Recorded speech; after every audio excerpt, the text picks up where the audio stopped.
The Nubians. How did Nubia and Egypt influence each other?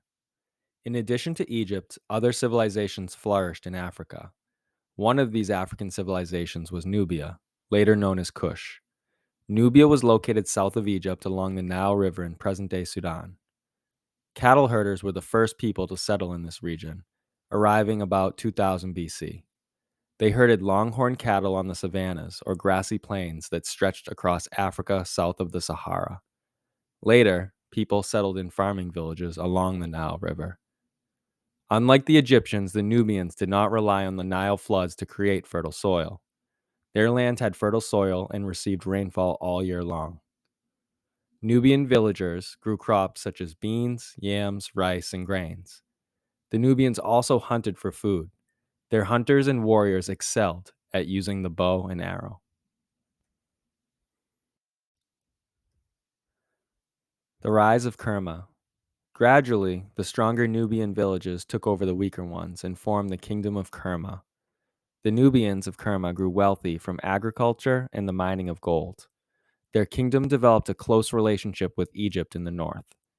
Kerma's central location in the Nile Valley benefited the Nubians. It made Kerma an important trade link between Egypt and the tropical areas of southern Africa. From Kerma, the Egyptians acquired cattle, gold, incense, ivory, giraffes, and leopards. They also obtained enslaved people. They hired Nubians to serve in their armies because of the Nubians' skill in warfare. Kerma's artisans produced fine pottery, jewelry, and metal goods.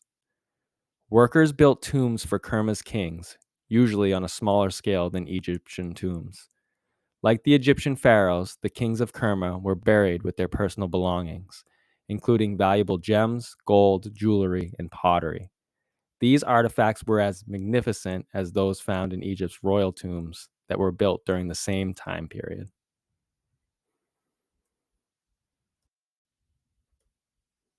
Egyptian invasion. Egyptian armies invaded Nubia in the 1400s BC. After a 50-year war, the Egyptians conquered the kingdom of Kerma and ruled it for the next 700 years. As a result of Egyptian rule, the Nubians adopted many of the beliefs and customs of Egyptian culture. For example, the Nubians worshipped Egyptian gods and goddesses along with their own Nubian deities. They learned to use copper and bronze to make tools. The Nubians adapted Egyptian hieroglyphs to fit their own language and created an alphabet. The Kushite Kingdom. Why did the kingdom of Kush prosper? By the end of the Middle Kingdom, Egypt was weak. It could no longer govern its conquered peoples effectively, and the Nubians were able to break away from Egyptian rule. The rise of Kush. By 850 BC, the Nubians had formed an independent kingdom known as Kush. Powerful kings ruled the country from its capital at Napata. The city of Napata was located where trade caravans crossed the upper part of the Nile River. Caravans came from Central Africa, bringing ivory and other goods. They stopped at Napata for Kushite products and then continued on to Egypt. The Egyptians traded with Kush for goods the Egyptians could not make. Such trade brought wealth to the traders and the kings of Kush. Kush conquers Egypt. In time, Kush became powerful enough to challenge Egypt. About 750 BC, a Kushite king named Kashta invaded Egypt. His soldiers reached the city of Thebes. After Kashta died, his son Pi became king and completed the conquest of Egypt in 728 BC. Pi founded the 25th dynasty that governed Egypt and Kush from Napata. The kings and wealthy people of Kush continued to admire Egyptian culture. Kushites built white sandstone temples and monuments similar to those in Egypt. The Kushites also believed in a close relationship between their rulers and their deities, many of whom were Egyptian. For example, when a king died, Kushite officials met at the temple to ask the Egyptian god, Amon-Ra, to appoint a new leader. So, the commanders of His Majesty and the officials of the palace found the major priests waiting outside the temple. They said to them, "Pray, may this God, Amon-Ra, give us our Lord. We cannot do a thing without this God. It is He who guides us." Then the commanders and the officials entered the temple and put themselves upon their bellies before this god. They said, "We have come to you, O Amon-Ra, that you might give us a lord, to revive us, to build the temple of the gods." From the selection of Aspalta as king of Kush. The Kushites also built small, steeply sloped pyramids as tombs for their kings. Some people in Kush, however, adopted customs and styles similar to those worn by southern Africans. This included wearing ankle and ear jewelry. By this time, the people of Kush had also developed their own style of painted pottery. The elephant, a sacred animal in Kush, was used as a theme in sculpture and other arts. Kush ruled Egypt for about 60 years. In 671 BC, the Assyrians invaded Egypt. Armed with iron weapons, the Assyrians defeated the Kushites, who only had bronze weapons, which were not as strong. The Kushites fled Egypt and returned to their homeland in the south. Despite their defeat in Egypt, the Kushites learned how to make iron from the Assyrians. Farmers in Kush used iron to make their hoes and plows instead of copper or stone. With better tools, they were able to grow more grain and other crops. Kushite warriors also created iron weapons, which boosted their military strength. The capital of Meroe. About 540 BC, Kush's rulers moved their capital to the city of Meroe, near one of the Nile's cataracts.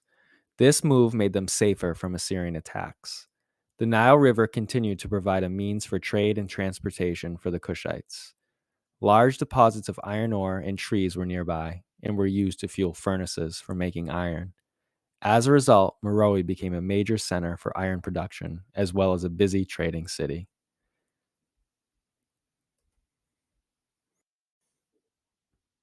Kushite kings modeled the layout and design of Meroe after Egypt's great cities.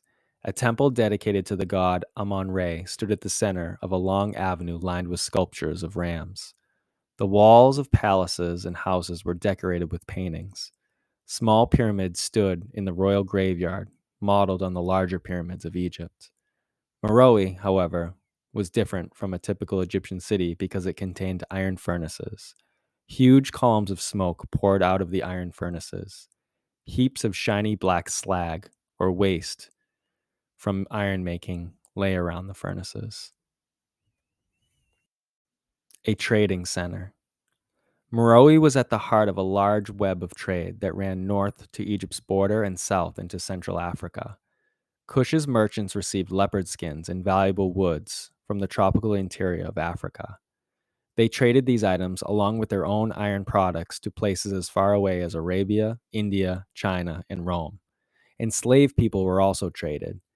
In return, they brought back cotton, textiles, or woven cloth, and other goods. Kush's merchants used their wealth to build fine houses and public baths like the ones they had seen in Rome. Kush remained a great trading kingdom for nearly 600 years. Then, another kingdom called Aksum emerged near the Red Sea in eastern Africa. Aksum is located in the present day country of Ethiopia. Aksum gained its strength from its location on the Red Sea. Goods from Africa flowed into Aksum. Over time, it served as a trading center for the ancient Mediterranean and East African worlds. Around AD 350, the armies of Aksum invaded Egypt and destroyed Meroe.